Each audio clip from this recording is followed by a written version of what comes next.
Welcome back to the deep dive. So today we're looking at a stack of documents that feels heavy. Heavy is a good word for it. I don't just mean physically.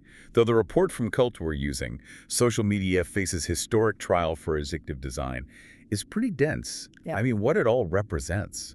We're talking about a legal showdown in Los Angeles right now that sort of feels like the other shoe is finally dropping. It really does. For years, we've had this low-level hum of anxiety about what social media is doing to us, and especially to kids.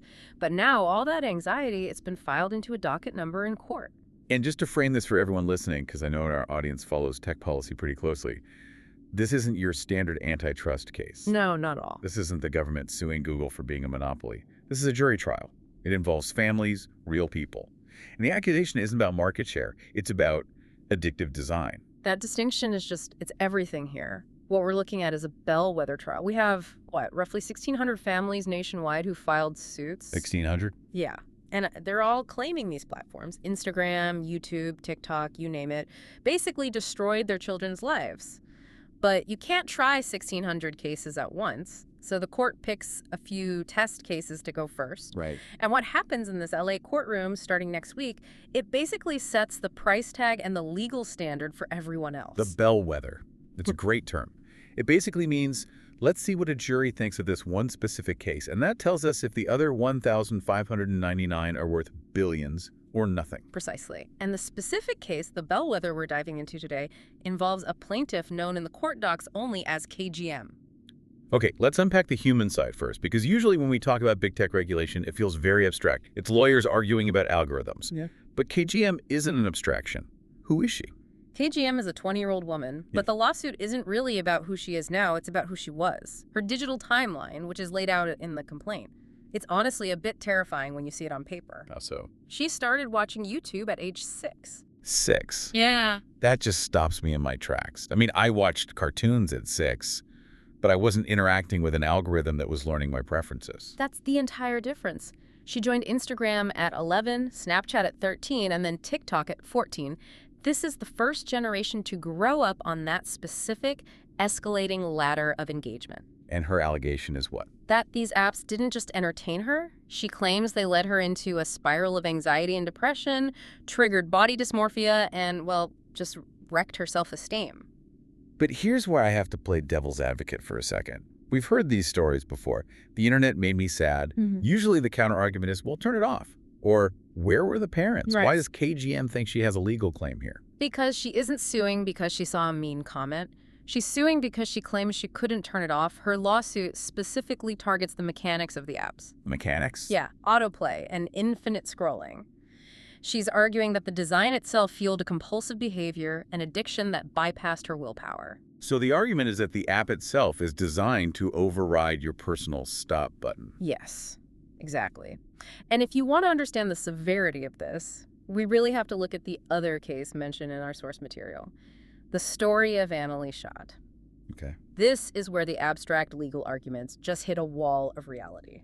This part of the report was tough to read. Annalee was from rural Colorado, right? Yeah. By all accounts, she was a kid who found her peace outdoors. Horses, the barn, the farm, that was her happy place, her baseline.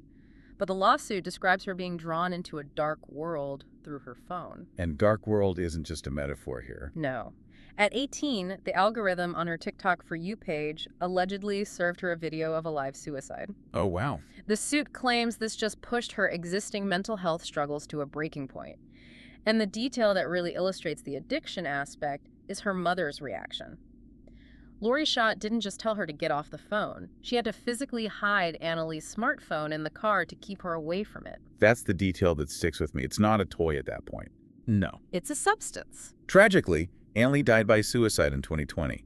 And now her mom, Lori Schott, is one of the leading voices in this whole litigation. Yeah. She has a quote in the Cult Tillich report where she says, "This is about how they designed these platforms to addict our children." She believes the companies knew exactly what they were doing. And knew. That's the phrase that turns a tragedy into a liability case. But let's bridge the gap here. We've seen tragic stories. We've seen parents sue tech companies before.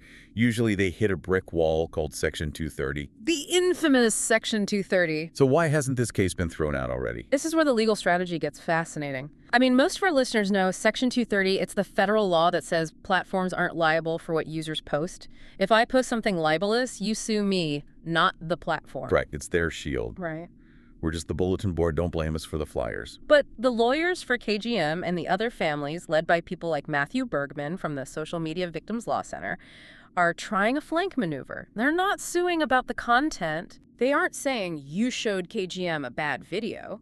They are saying you built a defective product. Walk me through that. How is an app a defective product?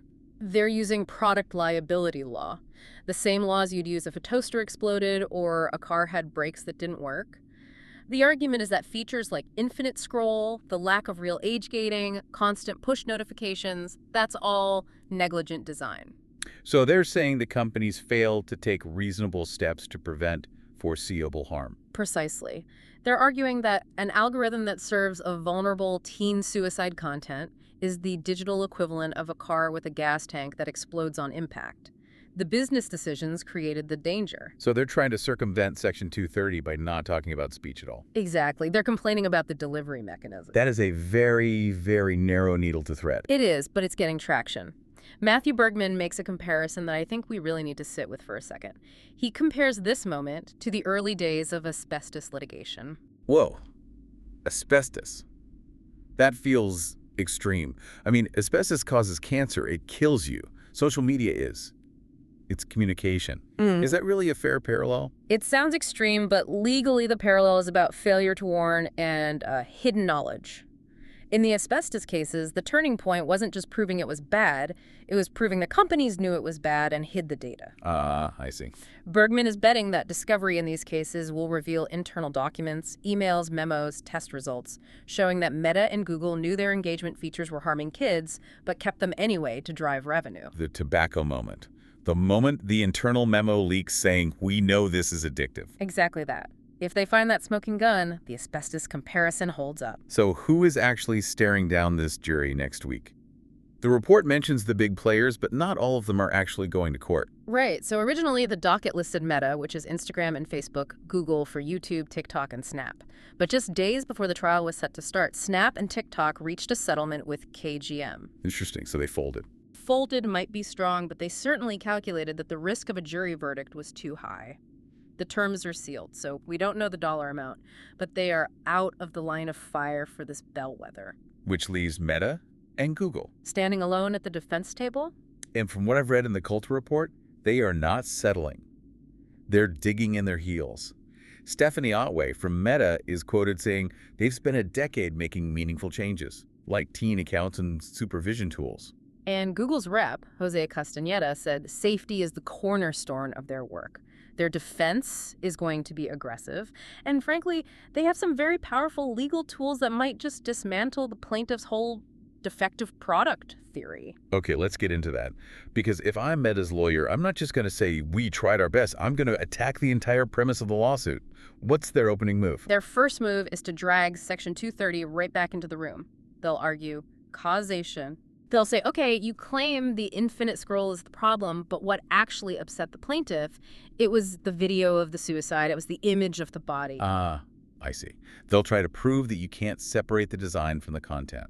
And since the content is protected, they walk free. If the harm was caused by third-party speech, Section 230 applies.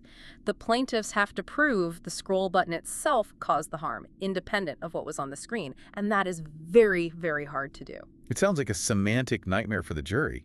But they have an even bigger shield than Section 230, don't they? The Constitution. The First Amendment. And this is where we have to talk about a Supreme Court ruling from earlier in 2024, Moody v. NetChoice. Right. It was complex, but the gist is that the court affirmed that social media companies have editorial rights. Editorial rights. So they're basically like the New York Times. In a way, yes. The argument is that an algorithm isn't a machine part, it's an editor. When Instagram decides to put a certain video at the top of your feed, that's an act of speech. It's their editorial judgment on what is relevant to you. So wait a minute. If the algorithm is an editor, then the defective product argument just falls apart, doesn't it?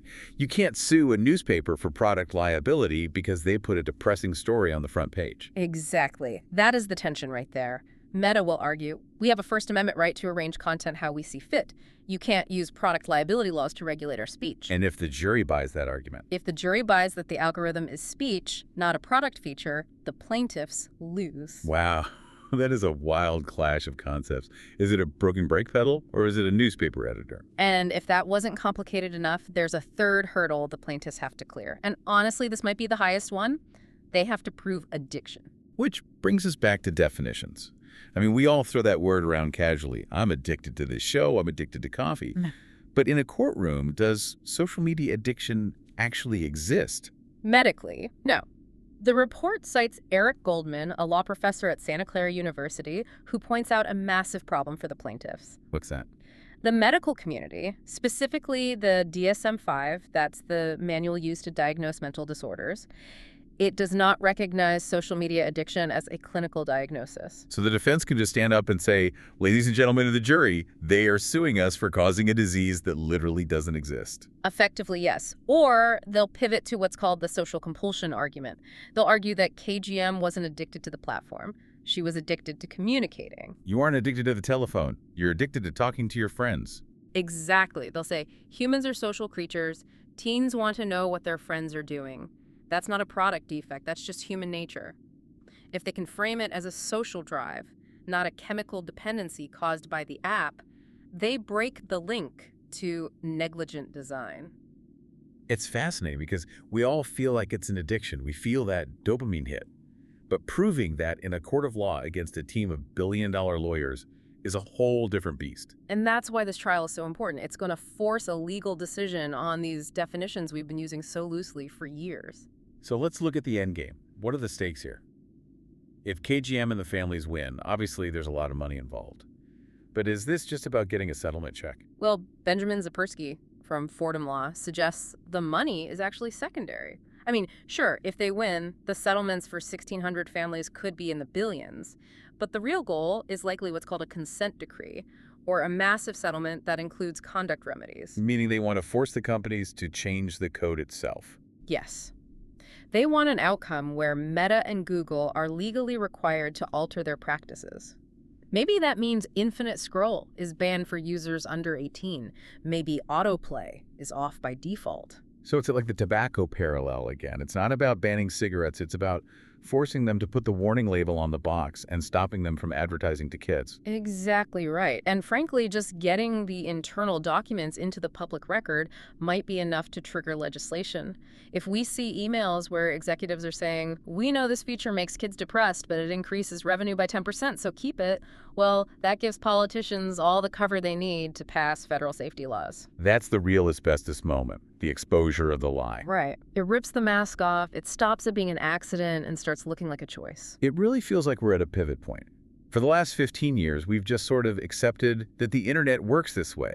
You open the app, it scrolls forever, it shows you what it wants. We've treated it like the weather, just a force of nature. And this trial is challenging that passivity. It's asking a fundamental question. Does the internet have to work this way? Is engagement at all costs the only business model allowed? So as we watch the headlines coming out of LA next week, what is the one thing you want our listeners to look for, beyond just the who won or who lost? I think the most provocative question the jury has to answer, and that we all have to answer, is about the fundamental architecture of the modern web.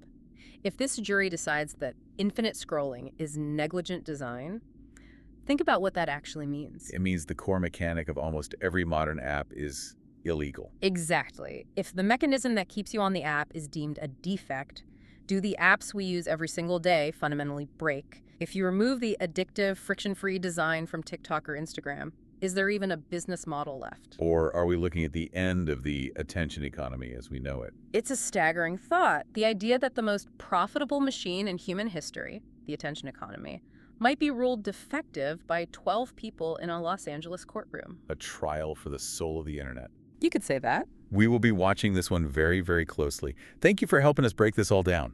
Thanks for having me. And to our listeners, stay curious, stay critical, and we'll catch you on the next deep dive.